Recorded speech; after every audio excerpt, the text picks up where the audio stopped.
My name's Cynthia Ning, and this session is called Teaching with Stories.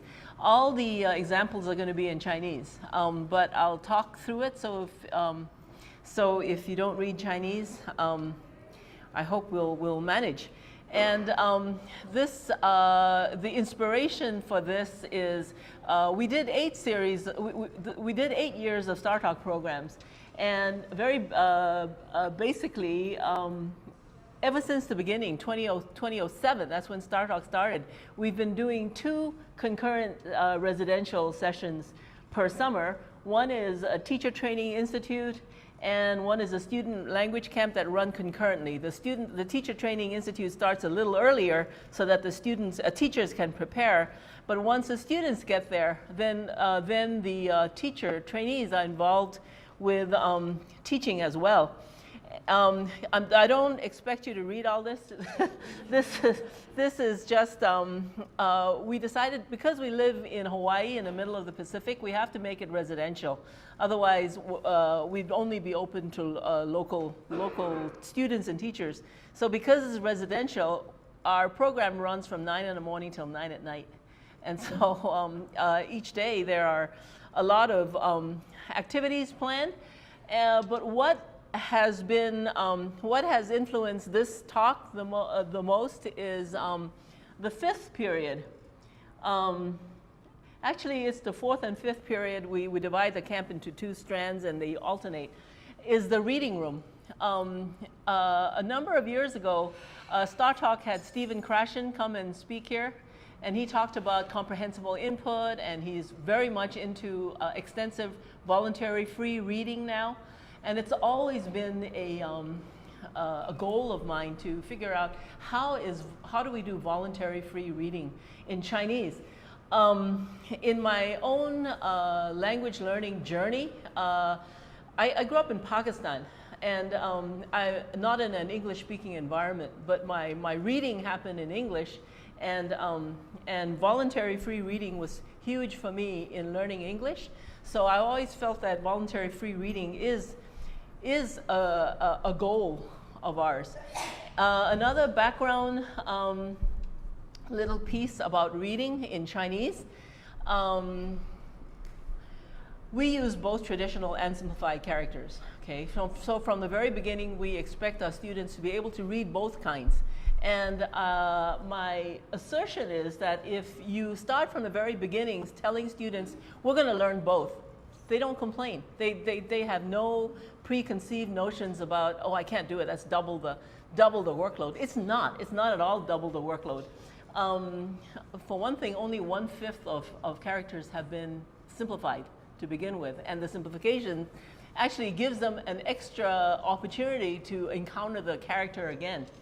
And for writing, though, we ask them to write one or the other, you pick, okay? And to date, about half of the students have picked traditional and the other half have picked simplified for a variety of reasons.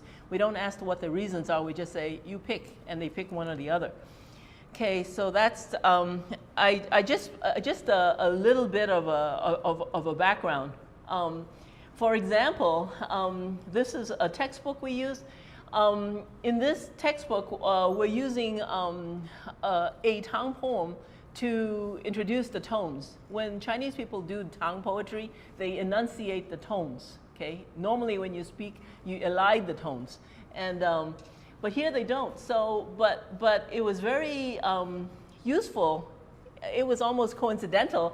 I said, I asked them, please pick out which. This is traditional characters. This is simplified characters. There's 20 characters in the poem. How many have been simplified? And I think the answer is 4. Okay, and so 20 characters, 4 have been simplified. That's 20% of the, and overall, it's about 20% of the characters that have been simplified. And here is another very early exercise that I had the students do. These are all the traditional characters on the right, all the simplified on the left. And these are very, some of the basic first sets of characters that they encounter. Me, you, us, they, how are you, that sort of thing. And we thank you, you're welcome. And I just said, match the simplified with the traditional. And this is sort of a trick to get the students to say, they look at it and they say, no problem, I can match it. This goes with this goes with this has been simplified. Aha, it goes with that. They don't have any problem matching it, and they come away with, what's the big deal? And that's exactly what we want them to think. What's the big deal? Traditional, simplified, whatever text we give them, they can read that. And actually, in today's world, I think that's sort of important because even in China, I understand, if you want to sing karaoke, you have to know how to read traditional characters. So if the text comes in simplified, they read that. If it comes in traditional, they read that. Okay. Greg Duncan just now was talking about motivation, and I totally agree. We motivate reading. I'm talking about stories in this session. It's primarily reading stories, although it's very easy to transpose from reading to telling the story orally and retelling the story orally and telling somebody else the story orally.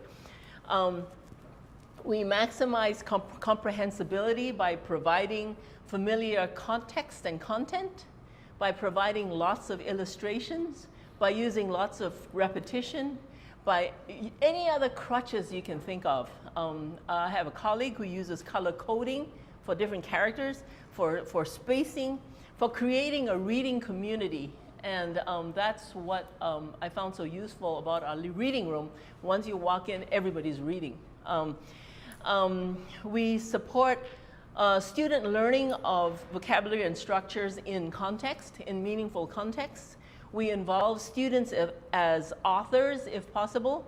And we move between home and target cultures. I think something that's been very challenging for Chinese reading stories is that we think that our only access to stories comes from the target culture. So we buy up Chinese, Taiwanese, Singapore storybooks as simple as we can get them.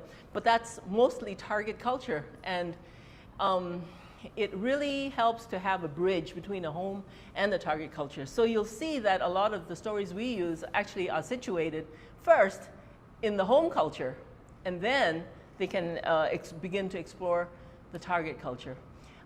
If there's any comment or question at any point, please raise a hand. I'll be happy to stop.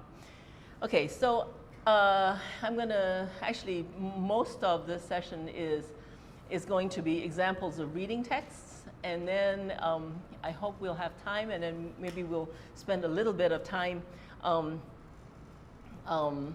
trying to create some stories. I just wanted to give an example of color coding. At the Hawaii STARTALK program, because we have a 12-hour program, and I wanted our students to have a lot of access to listening and speaking, we have two strands. So one strand is TPRS, Teaching Proficiency Through Reading and Storytelling, and the other strand is TBLT, Task-Based Language Teaching. Okay, so our students, we divide them into a beginning level and an advanced beginning level. So all the students first take either TPRS or TBLT, and then the second period they switch. Okay, so every student has an hour of TPRS and an hour of TBLT, covering basically the same content, but using very different approaches. So they have more access to the same sort of content. And then afterwards, in the afternoon, we have the reading sessions. Again, the students have an hour of TPRS reading and then an hour of the TBLT reading room. Okay, so the reading room is TBLT, Task-Based Language Teaching. My colleague, Stephen Chudy, who's here, works with me in the TBLT reading room. He also ran a media lab in between the speaking and the reading. The students go to the media lab and work online. So the TPRS approach to reading, my colleague who teaches this, her name is Terry Waltz. We have a 15-minute documentary. We made a 15-minute documentary. It's online now at ConfuciusInstituteHawaii.org. and her approach, her approach to reading is called cold character reading. Cold character reading means you don't pre-teach characters. You don't work with this character is this character is this. So they have a TPRS session in the morning, and they talk out a story, and then they in the afternoon they go and they read that story.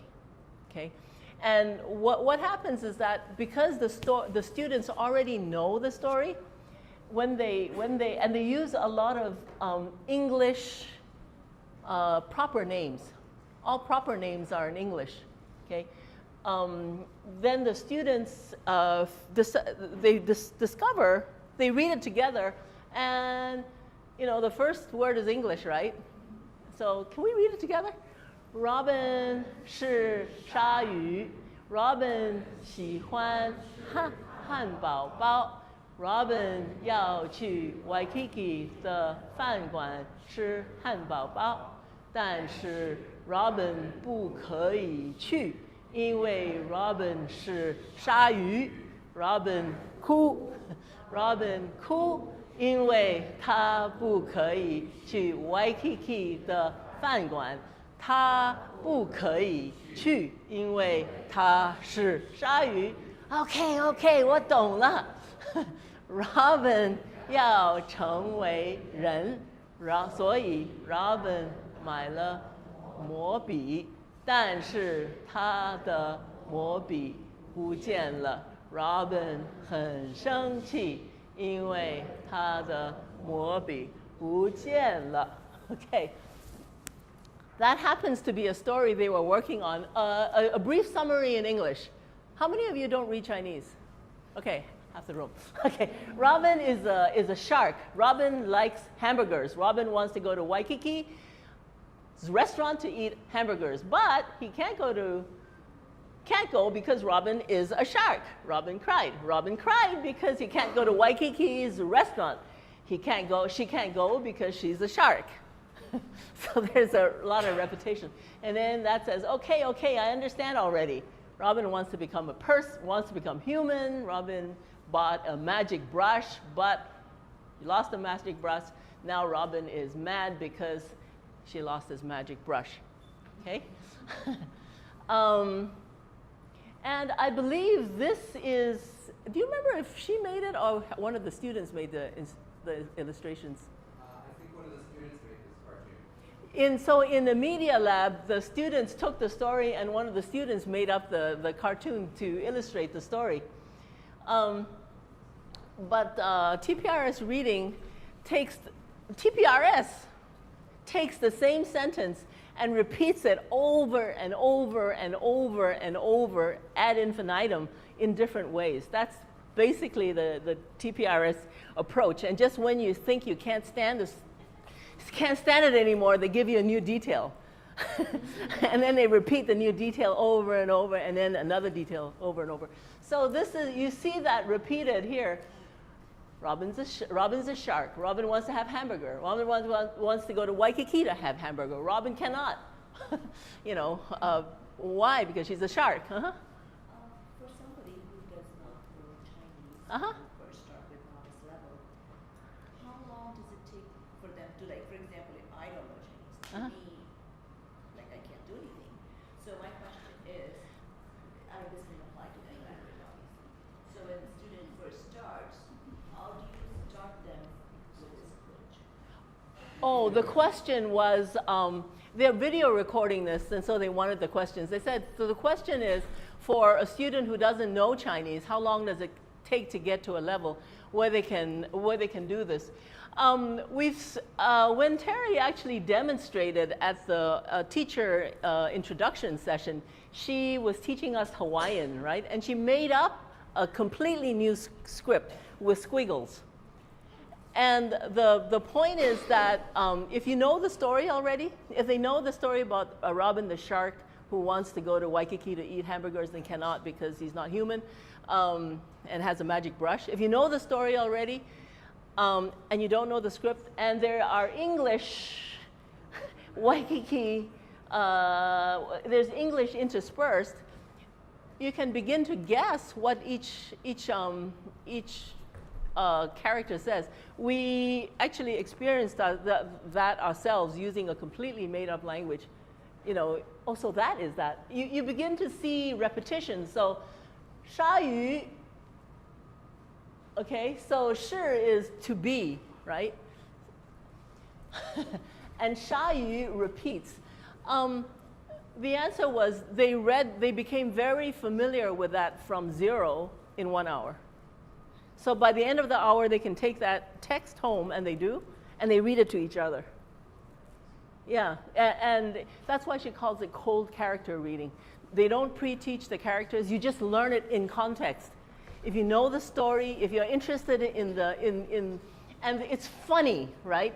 They use a lot of, it's a shark. Okay, it's a story of a shark who wants to eat hamburgers. And then the shark is, okay, there's lots of repetition. Okay, we'll keep going, but there's lots of repetition. They use English to help. She uses color coding for tones, so all the red is fourth tone. 是汉要去饭汉堡包. Okay. And then all the black is third tone. 喜饱. Yeah, etc. She uses color coding.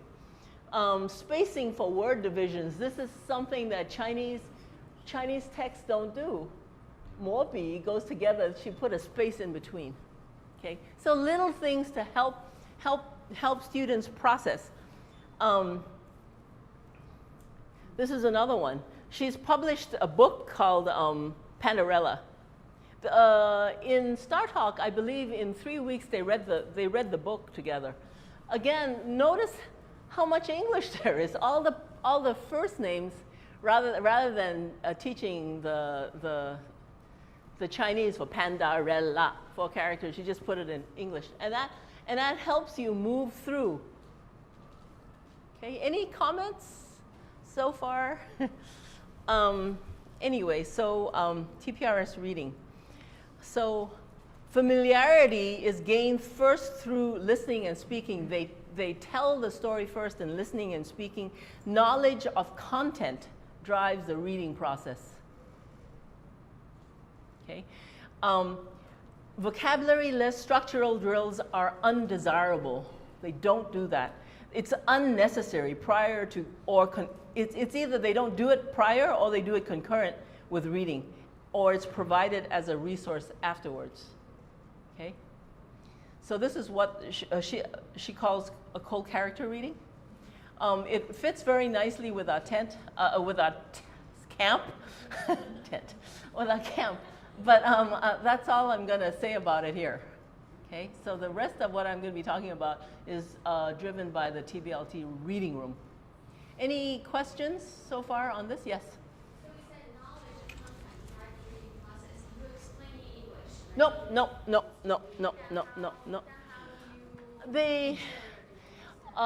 You have to go take a TPRS workshop. They use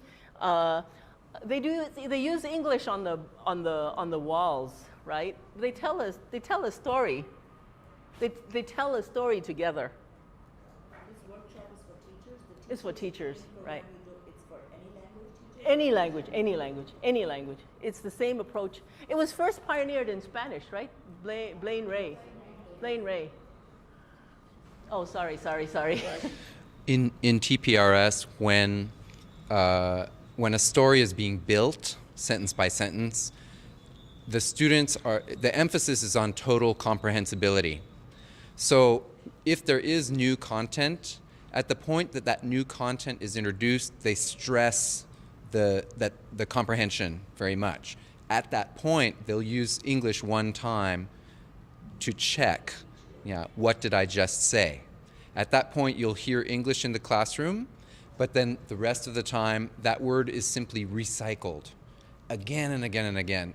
that you heard Cindy saying, till you're sick of it, right? And in the story, you even heard, 我懂了, I understand, because they've said the same thing 3 times in different combinations. That's the knowledge, that's the content knowledge that she's referring to, is I know this story, so I can read it. How do you build the story? This session isn't really about TPRS, but TPRS is about building stories piece by piece. So you need to find out more about TPRS now. It's very simple. You start with one sentence, like what? We're not TPRS teachers. There was a shark named Johnny. Yeah. Or there was a shark. His name is Johnny. There was a shark named Johnny. What was the shark's name? Johnny. Who was named Johnny? The shark. You know, and so forth and so on. And then, yeah, start. And I then, am who I want. So use on a verb versus structure, and they build story from that. It's like I am or she is, and you keep repeating it. It's like who is a girl? Is he a girl? I am a girl, and then you keep repeating it. Right. From that, and then you build. so onto the if it's story. were, you know, there was a shark named Johnny. Johnny wanted to eat. What did Johnny wanted to eat? And somebody says, a fish? No, not a fish. So Johnny wanted to eat a salad? No, not a salad. And then finally, Johnny wanted to eat a hamburger, you know. And where did Johnny want to go to eat this hamburger? Does he want to go to McDonald's? No. Does he want to go to Burger King? No. He wants to go to Waikiki. So you build a story. I was just going to add that one of the things I think that makes it all work is every piece of that story has to have comprehensible input. So if you're saying something that they haven't learned before, if you're saying that, you know, the family and that there's a baby, you're making the gesture for baby, so immediately it's comprehensible. And then the other suggestion is with the story, it has to be meaningful, and it should follow some sort of plot structure that is got a beginning and a middle and an end, and that makes sense, so that when you're hearing the story, it's like, oh, you know, this is happening, and there's some tension rising, and there's a conflict and resolution, so that it makes sense with the way our brains work. That's, I think, how a good story comes together and makes it comprehensible, so that, as you were saying, they understand the story, then they can move to the reading. But you have to begin with strong comprehension for that to work, right? Right. Yes? Yeah. I guess this session is not about TPRS, but I guess people who have never experienced TPRS have a lot of questions. I personally went through workshops and seminars and, you know, studied TPRS. So for those of you who have questions on TPRS, I mean, those explanations help, but I guess you say you have to, like, find more about it, you know, outside of this workshop. But my question is, here, as a language teacher, sometimes you give student vocabulary lists, you know, structural drill, blah, blah, blah. You introduce some of these things when you want them to learn those things. But with co-character reading, it said it's undesirable. And my question is, you said that each student goes through task-based learning in addition to TPRS. But so I am thinking, the traditional TPRS, they do not give students that kind of strength, task-based learning. So I'm thinking the other part of the, you know, the program, the task-based, do you think it enhance or help with this part, TPRS? They complemented each other. So my question is, if you only had one, some classroom they only have one, like one component, TPRS. You have two components, right? Okay. So how do that? Let me hold that. Yeah. Let me hold off on answering that until I'm done with the rest of the presentation, and then we'll talk about the two. Okay. Okay. I personally find TPRS very. It works well with TBLT, and I find that our students benefit from it. I'm going to talk about the TBLT reading room now, and TBLT reading room always starts, it's an hour, okay? They walk into a room and it's set up as a reading room. It always begins with a story time, and Stephen always handled story time. It's a kindergarten style session where all the kids come and sit down, and the teacher has big books, or the teacher has a projected story, and everybody reads it together, okay? okay? Everybody reads it together. And then after that 15-minute session, 20-minute session is over, then the students are free to go where they want for the rest of the hour, okay? And the rest of the hour, there's 3 areas. One is a workbox station, work boxes, okay? And then one is read it, keep it, and one is free reading, okay? So I'm going to describe each of these 3 stations. So in the workbox station, they complete tasks using manipulables to increase character literacy, okay? In read it, keep it are very simple stories that were written either by teachers or by other students that we've made into storybooks, illustrated. And read it, keep it means if you can read it, you get to keep it. So at the end of the 3 weeks, our students could go home with 20, oh no, we had more available, but they could go home with, or do we only have 20? 20 storybooks, 20 stories that they get to keep, okay? And then the free reading station is all the materials we've gathered, over 200 books from Taiwan, Singapore, Hong Kong, PRC. And it's all like a library. They go pick a book that they want to read, and there are lots of teachers around who can help them read it, okay? So that's the reading room. So here's story time. And he's reading Whose Baby Am I? So this is what I meant by starting with the home culture, okay? So if you teach foreign content using a foreign language, it's almost like double jeopardy for the students. If you teach very familiar content using a foreign language, that is one step up. So whose baby am I? The very hungry caterpillar, good night moon, you know, brown bear, what do I see? Stories like that, right? That they're very familiar with. And in fact, the students often, so we read the same book every day. Or we read, at least we read it multiple times. And then, you know, like the same experience they had when they were children. And after a while, you can invite the students to start helping you read, right? I think in some summers we've had, Amy used to say, okay, somebody else want to be the teacher, and you know, one student will come up and handle the book.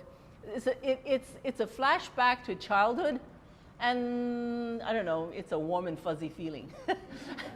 So the foreign language is acceptable. And yes? Yeah, I just have a quick question for the reading library.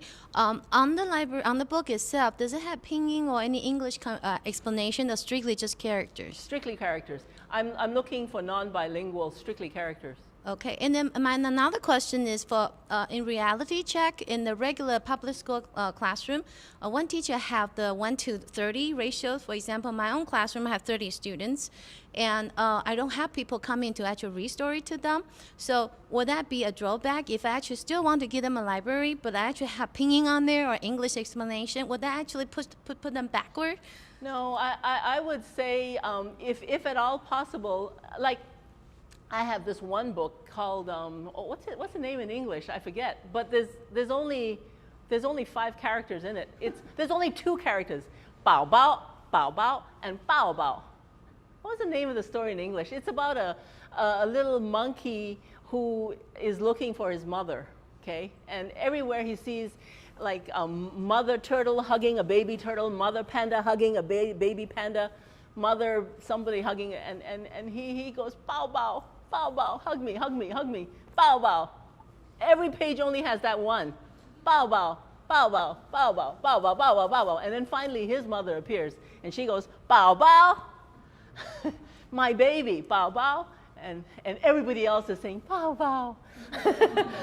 So that book only has 2 words in it, right?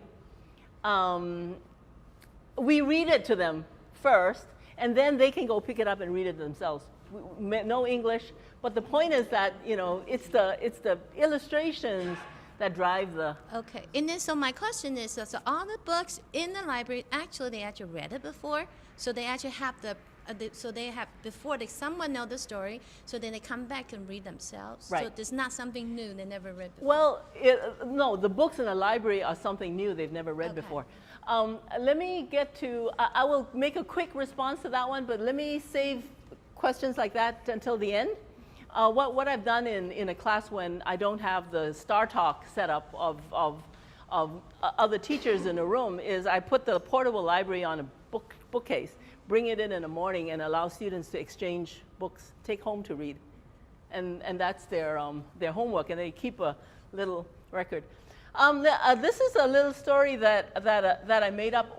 The next section of the presentation is going to be talking about if you can't find stories that suit your curriculum at the moment, okay? If you're working on such and such a topic and there are no stories that suit it, make up your own. And this is one that we read on day 2, day 1, day 2, maybe day 1. Day 1, students have 0 beginning, okay? So those of you who don't know any Chinese in the room, we're going to use you, okay? A little story. Mama. With this? Mama. Okay, this is the pinyin. Okay, mama. Ma. Yeah. Ma. Ma. Ma. Uh-huh. Ma. Mama 骑马. Mama 骑马. Uh-huh. Mm-hmm. 马慢 快慢 yeah 马慢马慢 mm-hmm. 妈妈骂马妈妈骂马 yeah okay the end okay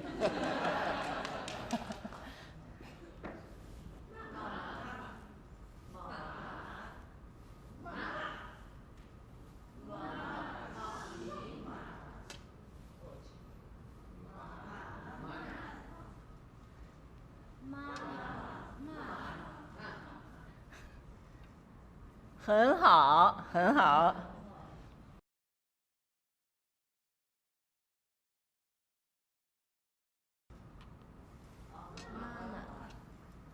马妈妈骑马马慢妈妈骂马很好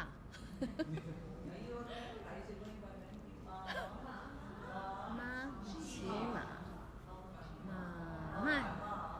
妈妈骂马妈妈骂马 Let's do it again 妈妈骑马马慢妈妈骂马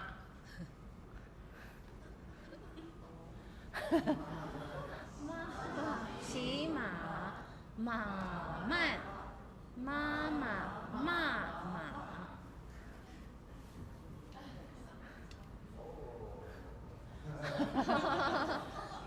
妈妈骑马马慢妈妈骂马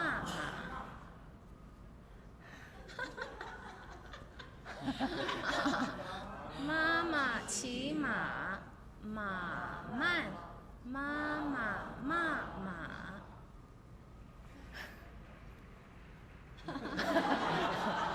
Okay, so then I could send them home with a piece of paper with the characters on it and say, homework, draw illustrations next to each one. And then probably in my class, we'd have a quiz on it the next day. And the quiz might be, here are 3 sentences, put them in the right order. Something like that, okay? So then after day 1, they have a story with a beginning, a middle, and an end that they can take home and they say, I can read. I've got a Chinese story. First you and then you. Yes. What's the background in Pinyin? Do they already understand Pinyin when they're starting these classes, or are they doing this just cold turkey? They're doing it pretty cold turkey. Yeah, pretty cold turkey. Thank you. Yeah, I like this experience because I was always wondering how. Here, hang on a second. Just.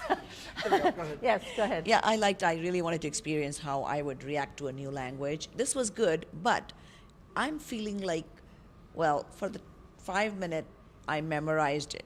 But if I go through a whole day of this Chinese, I would not retain anything when I go home. That's just curiosity. This is the only story you'll read today. We'll And be then what doing else? lots of other things. But this is the only story you'll be doing in reading. And this reading is your homework. Look at it again for homework. Okay. We're not going to do 12 hours of this. So are we teaching by memory, sort of? Like, I could apply this to my language. Let's say I'm teaching Hindi, right? Yeah. So I would make up a simple 2-3 word story, even though the students don't understand when they look at the words. Are we expecting them to memorize based on the words? I mean, memorize the phonetic with the vision, sort of? Whatever your goal is for any particular story, that is your goal. What do you think my goal was for that story that we just read? Tones. Tones, I see. Mama, ma, ma. Those are 3 of the 4 tones. Actually, I didn't put into this lineup, but I have a follow-up story that has all 4 tones in it. Okay, so maybe 2 days after we'd read the next story. Now, I don't think I completely understood the meaning of the story yet. I just understood la ma, ma, all those things, but maybe not the meaning, and that's okay. That's okay. That's okay. You can go back and reread it. We don't have to have, part of TBLT is conceptual, partial, and full control. Okay?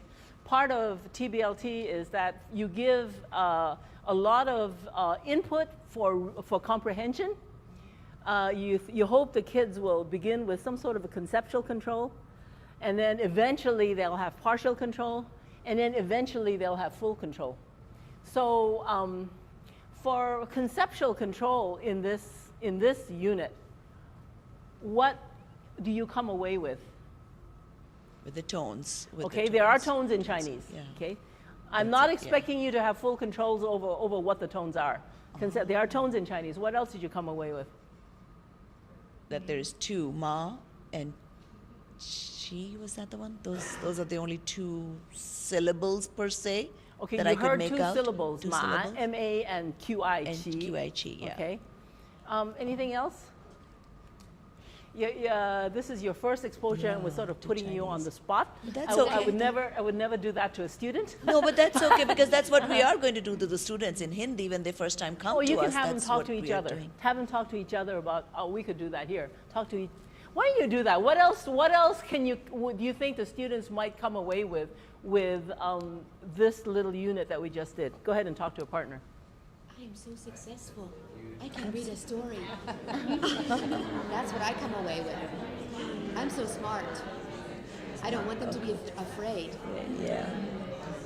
Do you understand the whole story? Yes. Yeah.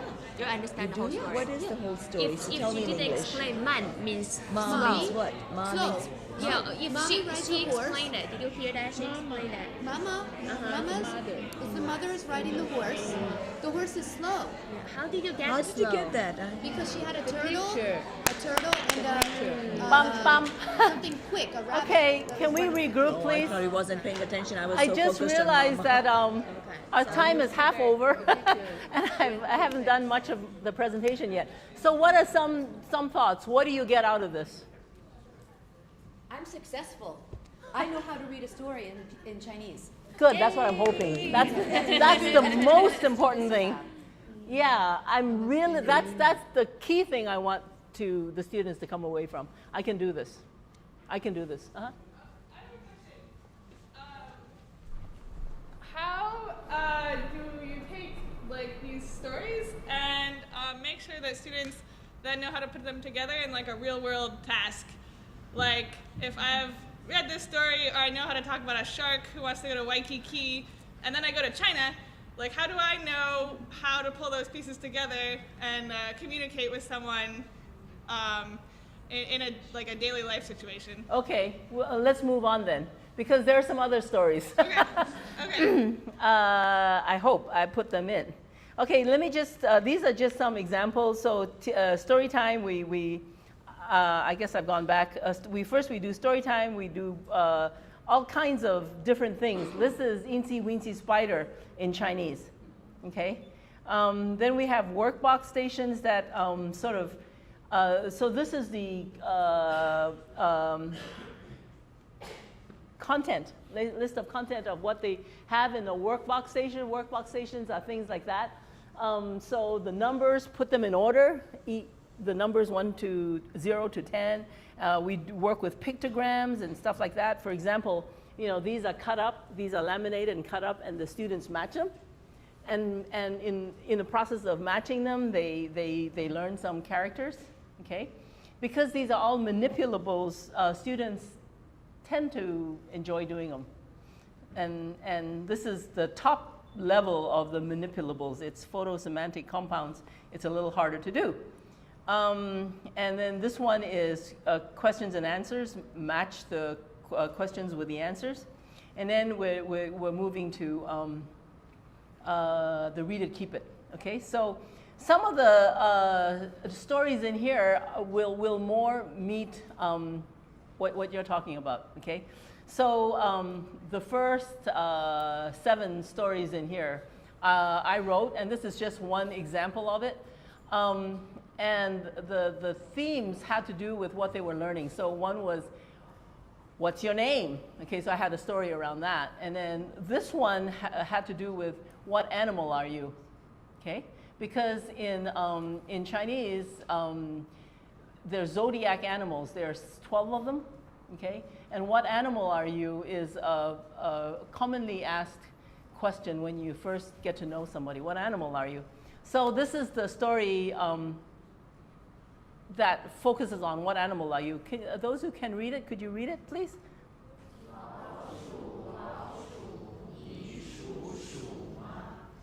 Mouse, mouse.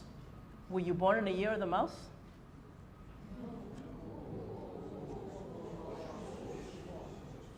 No, I wasn't born in the year of the mouse.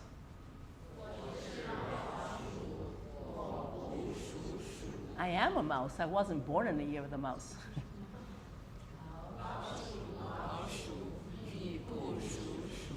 Mouse, mouse, if you weren't born in the year of the mouse, 那么你属什么呢？ what year were you born? 你问我属什么，我告诉你， You asked me what year I was born? I'll tell you. 我属龙， I was born in the year of the dragon. 是吗？那么龙啊龙，你属龙吗？ Really? Then dragon, were you born in the year of the dragon? 不，我不属龙， No, I wasn't born in the year of the dragon. 我是龙，我不属龙。 I am a dragon. I wasn't born in the year of the dragon. 龙啊龙，你不属龙，那你属什么呢？ If you weren't born in the year of the dragon, what year were you born? 你问我属什么，我告诉你 You，asked what year I was born? I'll tell you. 我属兔。再见。 I was born in the year of the rabbit. Bye. Okay, so that's one little story. Okay, what else can you tell about it? The format of the story. I can tell you need to proofread it because they're mixed up with Fanti. Oh, okay. All right, we need to proofread it again. Sometimes, I don't know what happens. Sometimes when it gets projected, mistakes appear, and then when I correct the mistakes, it gets corrected wrong. So what else? Questions, answers. The question that I wanted the students to be able to ask was repeated how many times?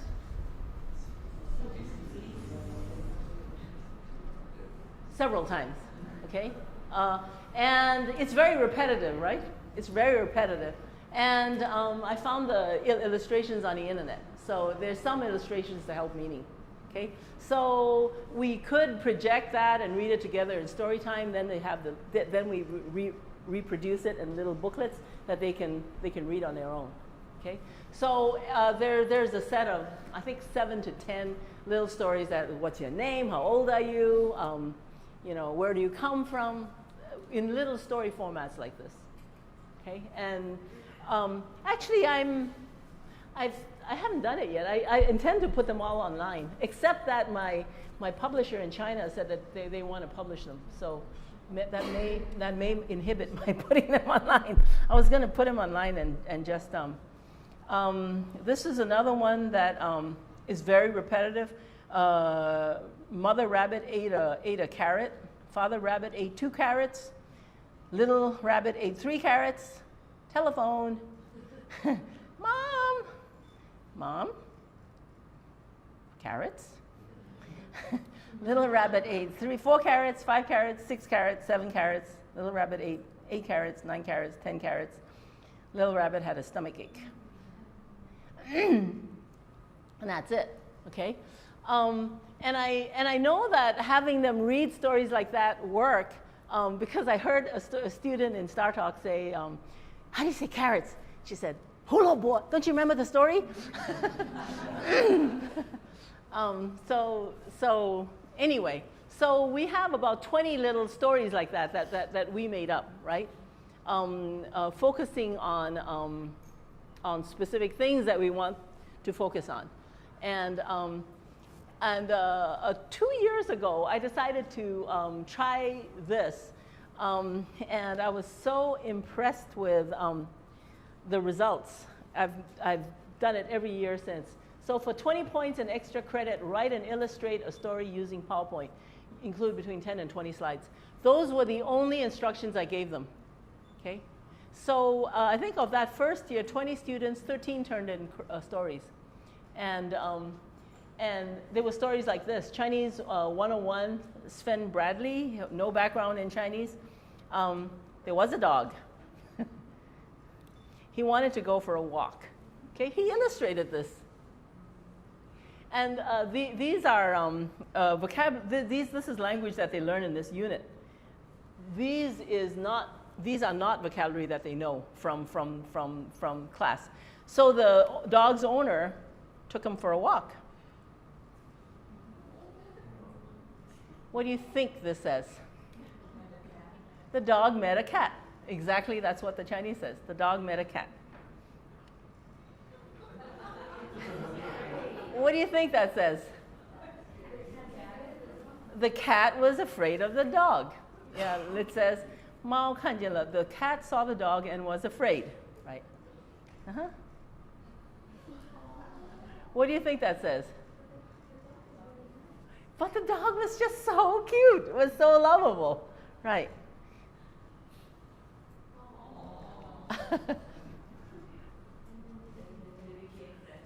And then they became friends forever. That's right. You don't even have to read the Chinese. But if you can, could you read the Chinese for us, please? They became good friends. Yes, so that might be harder to guess what that says. Have a guess. Cat loves dogs now. Okay, cat is never again afraid of a dog. Okay, so my student wrote that. That means I now have another another story to add to our library. Okay, and dog and cat is not in our textbook, but they like those words. Those are important to them. So yeah, so dog and cat. Okay, and they know how to say the end.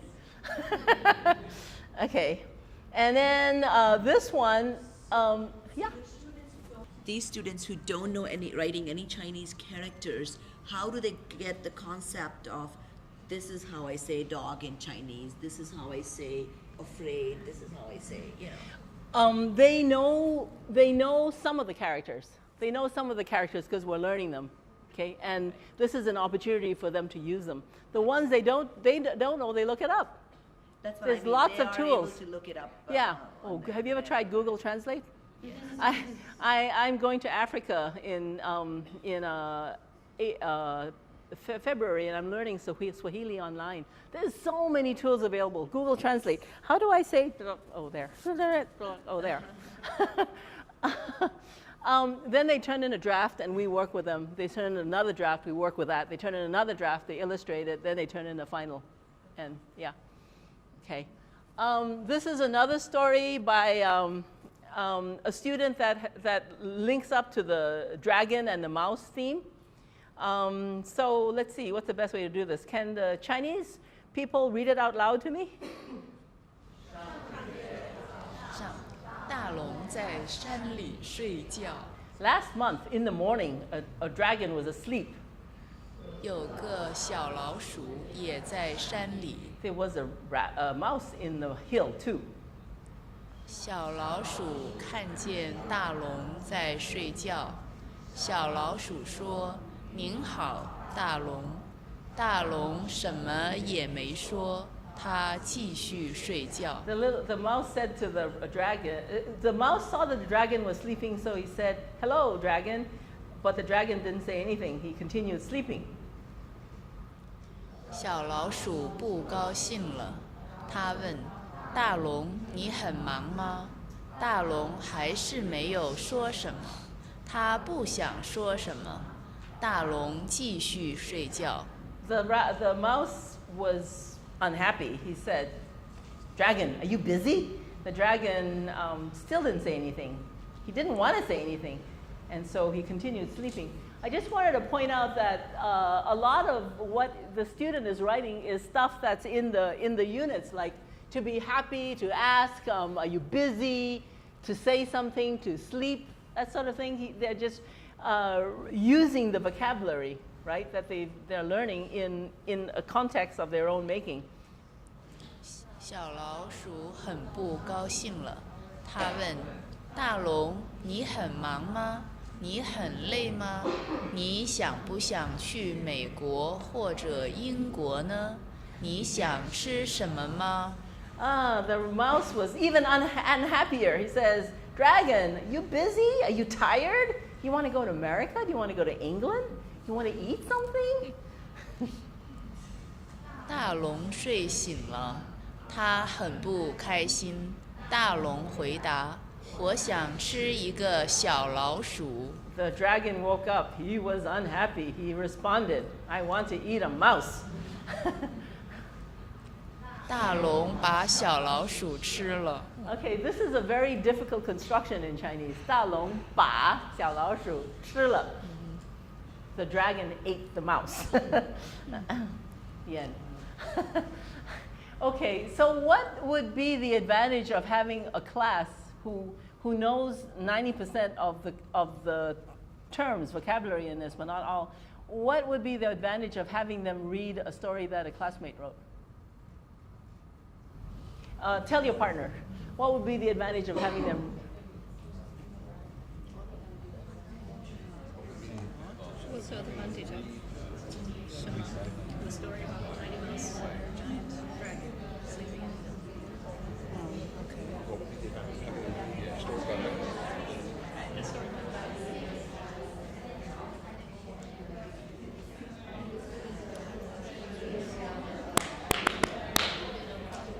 Okay, so what's one advantage? Anybody? Practice writing, okay, the students practice writing. But for the readers, what's the advantage of having them read a story that a classmate wrote? Relevant and interesting. It's hard to know what's in their minds. Relevant and interesting. Okay, that's very important. Another one? It's written at the student level. Yeah, it's I+1, right? It's at their level, a little bit beyond, because he had to gloss a few things, right? A couple of things he had to look up. Okay, a student relevance. This one everybody loved. All the students love it, except my friend Mimi Matt. She didn't like it. Let's see if you are like the students or if you like Mimi. So the story of a woman named Mei Li. Okay, Mei Li 的故事. Chinese? 有一个女孩叫美丽。Tell somebody next to you who doesn't speak Chinese what that means. Next. 美丽喜欢国民，她问国民：“你喜欢我吗？”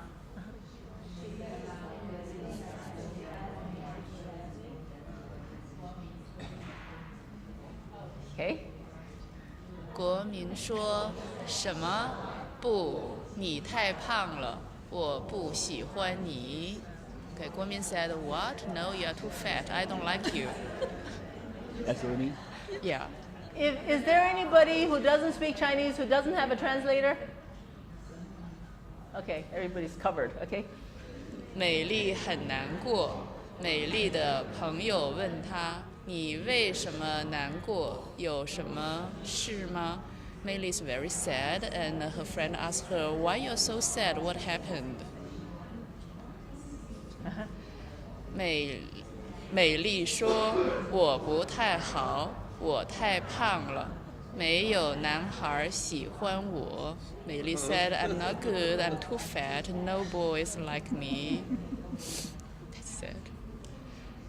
他朋友说：“不会的，你很可爱，我喜欢你啊。” Her friend said, "Oh no, you are so adorable, cute. I love you." 美丽说：“啊，你比我瘦，也比我好看。”她朋友说：“我瘦，因为我每天跑步。你跟我一起去跑步好吗？” 美丽 said, "Ah, you are thinner than me, and you are better looking than me." And her friend said, "I'm thin because I run every day. Do you want to run with me?" 美丽说：“好啊，那明天我们就一起去跑步。”美丽每天都去跑步。Meili said, "Okay, then tomorrow let's run together." And Meili runs every day. 美丽很快就瘦下来了，她很高兴。Meili became thin very soon, and she's very happy. 有一天，国民看见了她。国民说：“哇，你很漂亮，你想做我的女朋友吗？” One day, 国民 saw her, and 国民 said, "Wow, you're so beautiful. Do you want to become my girlfriend?" 美丽说：“不要，你太肤浅了，我不想要你这样的男朋友。” Meili said, "No, you are so superficial. I don't want to have a boyfriend like you." 哎呀，完了。That's the end. Okay, that's the end. So the students loved it because we read it more than once, and when it came up again the second time, I heard several in the class go, "Oh, that's a good one." We're going to skim through this one. It's also by a first-year student. It doesn't have a sort of a beginning, middle, and end a structure, sort of, but it's this student is he's American, but he's a Japanese major, and I think he's sort of picked up a bit on the Japanese sensibility. And Purple didn't know what he wanted to do, so he went for a walk and he met Red. And they went to the beach, and they saw that the beach was yellow and the sky was blue.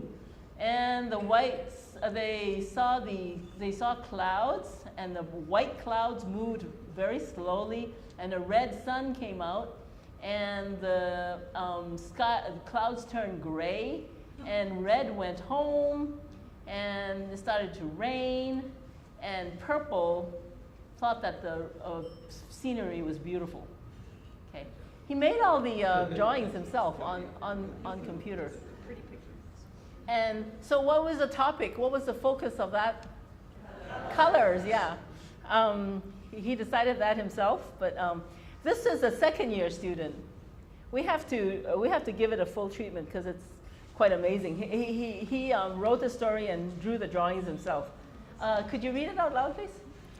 老先生和山， So explain. Old person and mountain. Yeah. Okay. 一个老先生爬山 ，an old person is climbing the mountain. Okay. 山路是很难爬的，山先生，为什么你一定要伤了我的脚？老先生问道。The mountain road is very difficult to climb, and the old person asked, Mr. Mountain, why do you have to hurt my foot? Mountain, why do you have to hurt my feet like this? 可是山一句话都没有说。But the mountain didn't didn't say anything. Yeah. 老先生忽然看到一棵果树，他很高兴。Suddenly, the old person saw a fruit tree, and he was very happy. 可是树上的水果是不可以吃的。山先生，为什么你没有可以吃的东西？老先生问道。But the fruit on the tree is not edible. I just wanted to point out so that the the student old person is asked, using Mr. language that's very Mountain, comprehensible to other students. why Yeah. don't you have Yeah. anything edible? We probably would have said something different. Yeah, 水果是苦的，或者太酸了 something like that, right? That was corrected. That was corrected. 可是山一句话都没有说。But So the what mountain happened? said nothing.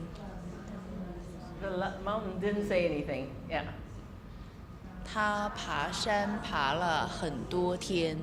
山先生，为什么你这么高？老先生问道。So he climbed the mountain for many days, and then he asked, Mr. Mountain, why you are so high? Why are you so tall?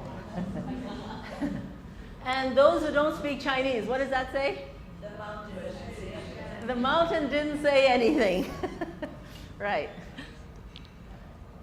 老先生终于爬到了山顶，他大叫：“我成功了！”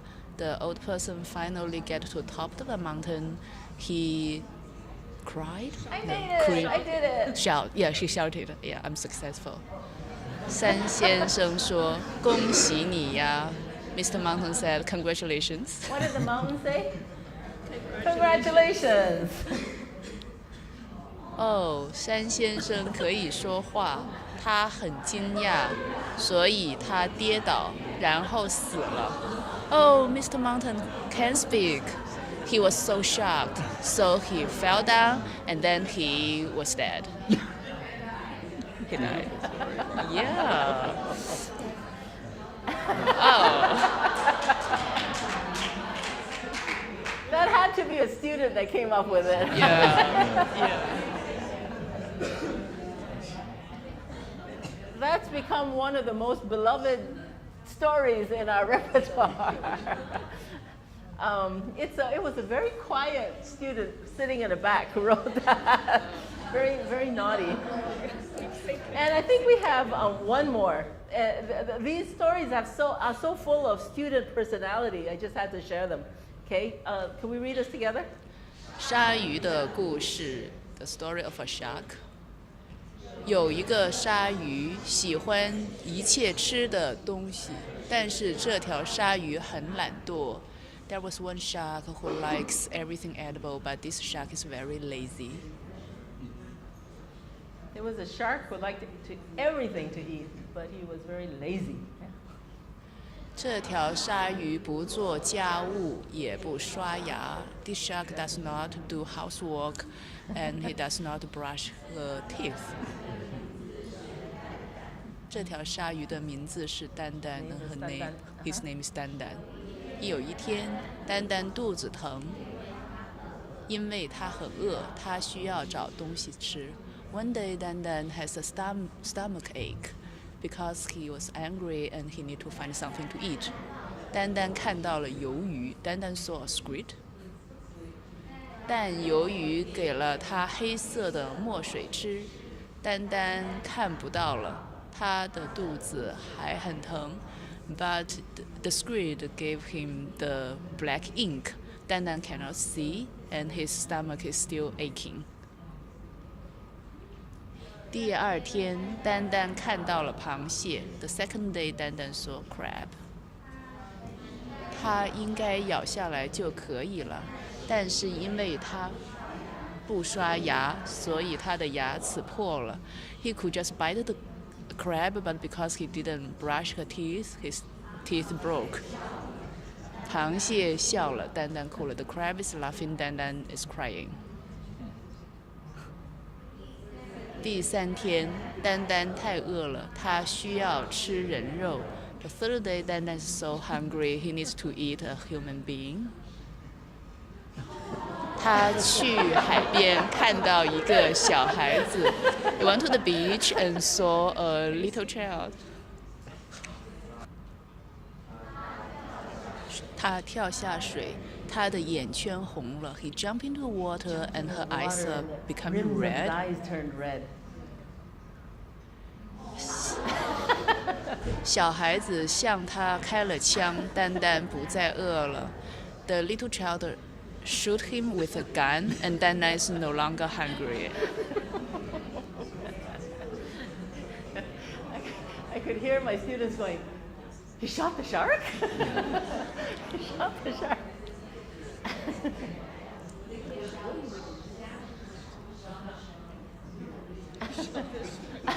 Shut the shark. Again, I really couldn't have made up that. I couldn't have gotten away with making up that story myself. But when my students do it, I just wanted to show you. I just did this the day before I came here. So for the quiz the next day, they each had a little booklet version of that story, and the task was retell the story. So. This is their retelling. I thought they, did a pretty good job. They had the vocabulary right there, but they still had to come up with how to retell a story. So, the shark was very lazy. He made a mistake there. When he was hungry, he went looking for something to eat, but because he didn't brush his teeth broke. The shark found a delicious child, but the child shot him. That was his retelling. So, with these stories, what else could you do with it besides have them retell in writing? You can cut it up and have them put it in the right order. Cut it up and have them put it in the right order. Another way of making sure they read it. What else can you do with it? Act them out. Huh? Act them out. Act them out. Act them out, yeah? Come up with a different ending. Come up with a different ending. Oh. The baby got eaten. And the mother says, "That's okay, I got another one." That's what our students would say. Come up with a different ending, okay? Yeah? This example, this is a level 2 student. Yeah. This was a level 2 student, right? The question here. So these Huh? are college kids. Oh yeah, those were college kids. I have some examples from high school kids, but I didn't put them in here. This one, I did a workshop like this. I don't know if we have time. We may have time. I did a workshop like this, and then I asked the teachers, okay, take some time, make up a story of your own. And in 10 minutes, they came up with this crazy story. I mean, I love it. I illustrated it, but could you read it out loud? 土耳其和匈牙利。 So why are there these two illustrations? The characters are there. Turkey and Okay, Hungary. explain to your colleague who doesn't speak what's good.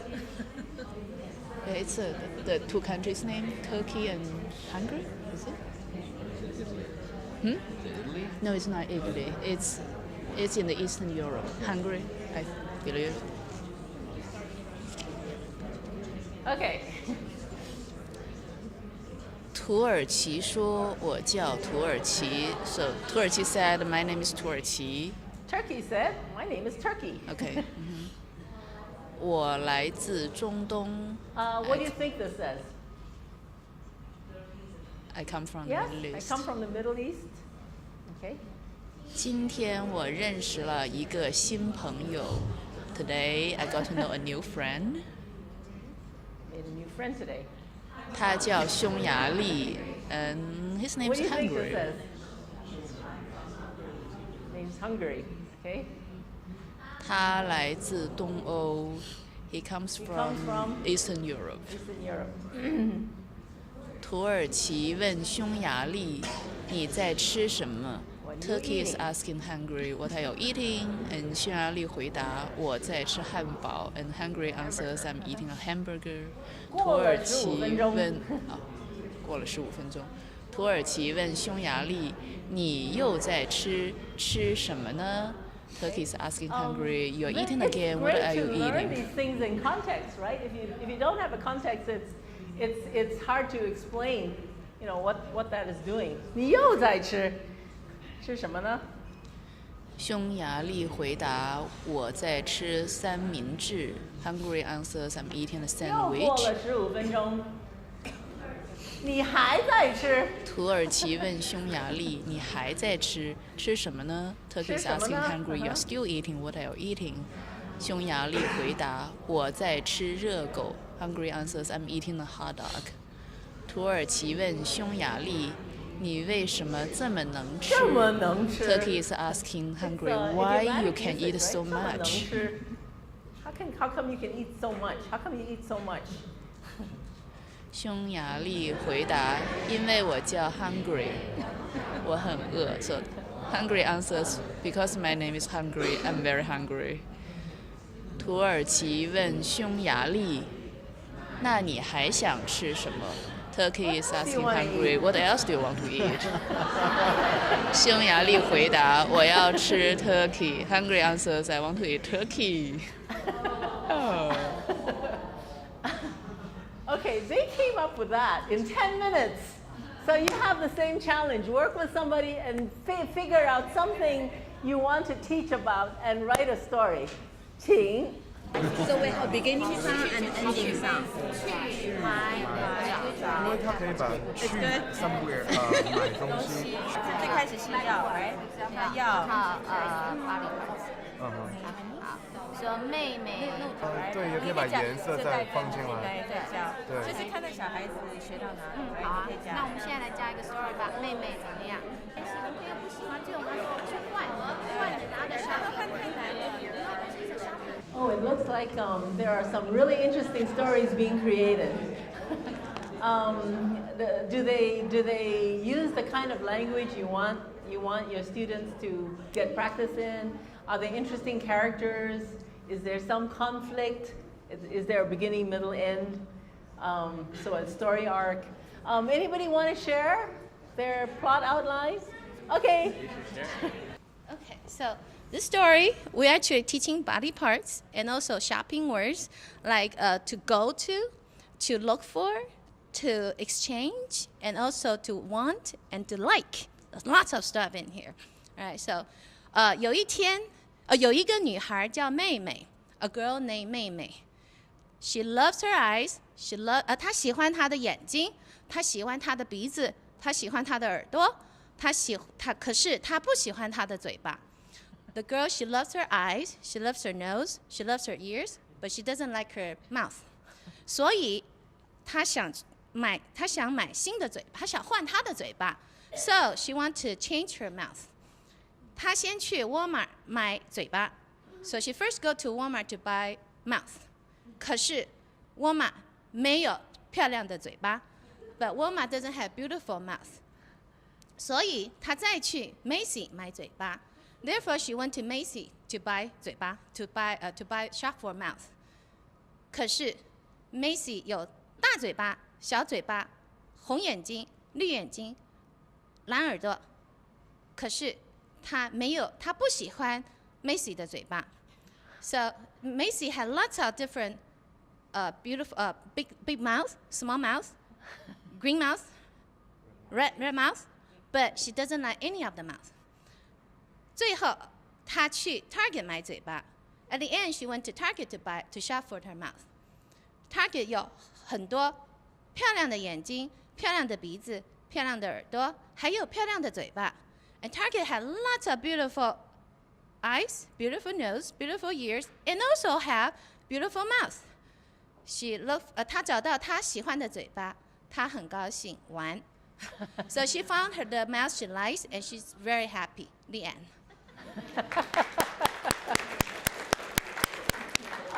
That's like a TPRS story. Yeah, why is that? Because the names of the stores in English. Yeah. Okay. Yeah. 好. Somebody else? Okay. I'll give you the story for the STARTALK. So we start in the morning, and the weather is very cooperative, very warm, and the star go outside looking for a friend. So we begin as a song, 找呀找朋友，我没有一个好朋友. He felt alone. And then he asked the sign, so can I be your kind of friend? The sign said, oh, I'm very hot, I cannot be your friend. And then start to feel sad, lonely. And then when night come over and start looking for the friend, 找呀找朋友，我没有一个好朋友. And then they find the moon come out from behind of a cloud, say, can I be your friend? The moon said, yes, I can be a friend. Then she shake their hands and hug each other. So even the moon is cold, and the star inside of star's heart, and she felt warm. The song will be ending. 找呀找朋友，找到一个好朋友，握握手，我们是一对好朋友。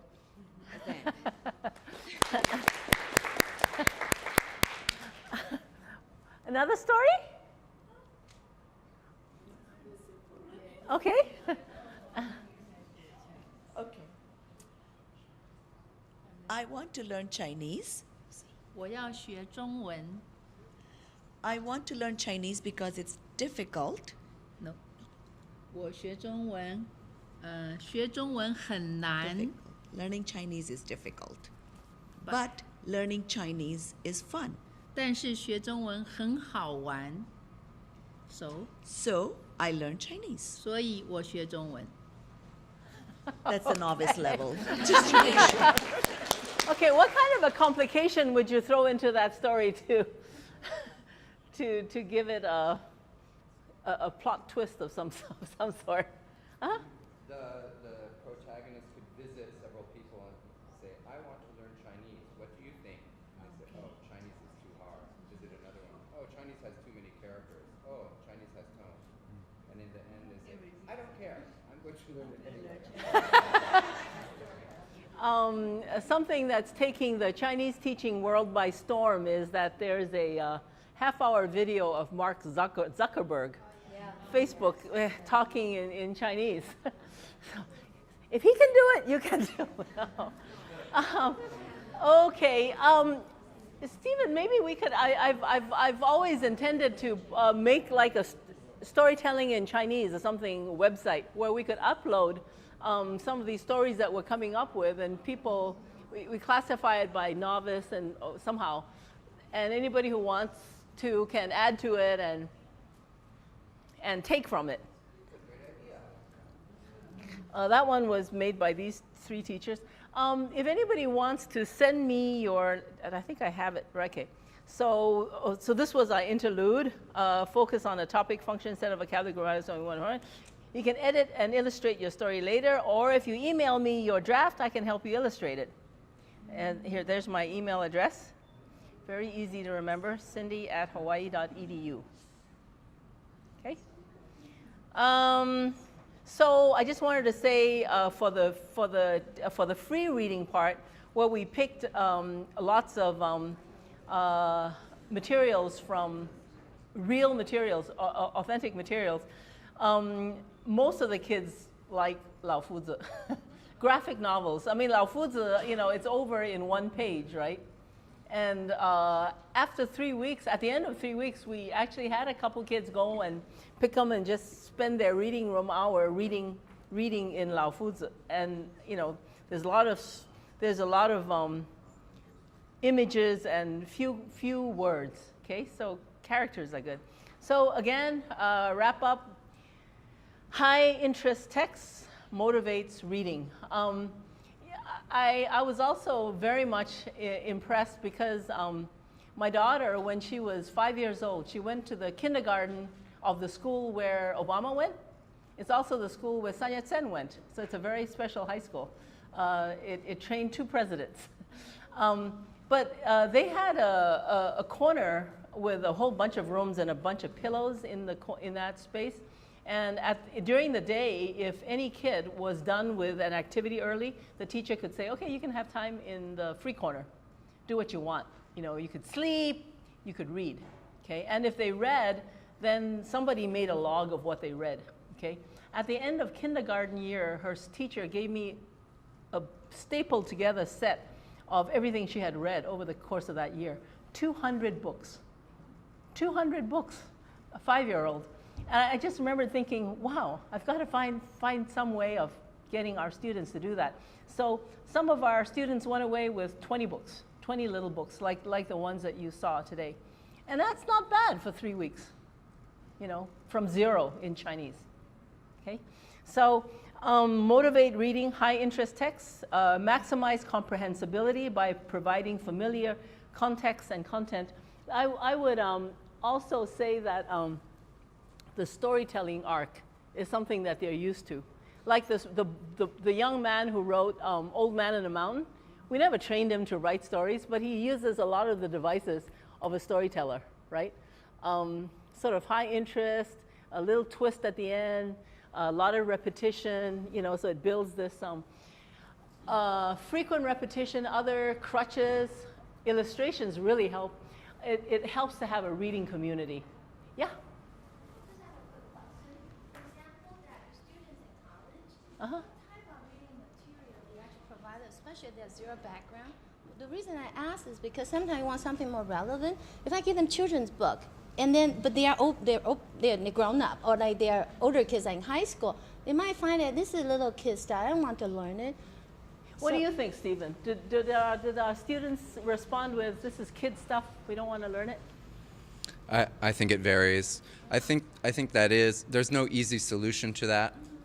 Because if they don't read children's books, then they're going to be reading something that wasn't written for native speakers. Yeah, exactly. Obviously, they're not going to, right? So I think at the beginning level, the idea of them consuming content that was made by other learners is really brilliant. Yeah, I love that. Leaving aside the question of culture, right? Because these stories take place sort of in a non-cultural or a mixed cultural space, so that's okay. But as far as when they get a little bit older, there are 2 things that I think are really great for them to read. One is nonfiction, that is like scientific texts that are written for young readers, young native-speaking readers. So the kind of things that Time Life used to publish, you know, a book about evolution or a book about, you know, oceanography, things like that. But they're really richly illustrated and the language is lower level. And then I forget what the other thing I was going to say. Oh, advice columns. So it's one of my favorite things is to get, you know, Dear Abby type material from the target culture and use that as reading. Yeah. Something I've started doing in this session along that line is we set a problem, right? And then everybody writes a different answer to it, and they write it for homework, and then the teacher corrects it, and then we take the corrected text and we disperse it, and then, you know, says, oh, I'm reading yours, or he's reading mine. When we started doing that, more people started writing, and they started writing better because they know that other friends in their class are going to be reading their stuff. So we could write an advice column. Yeah.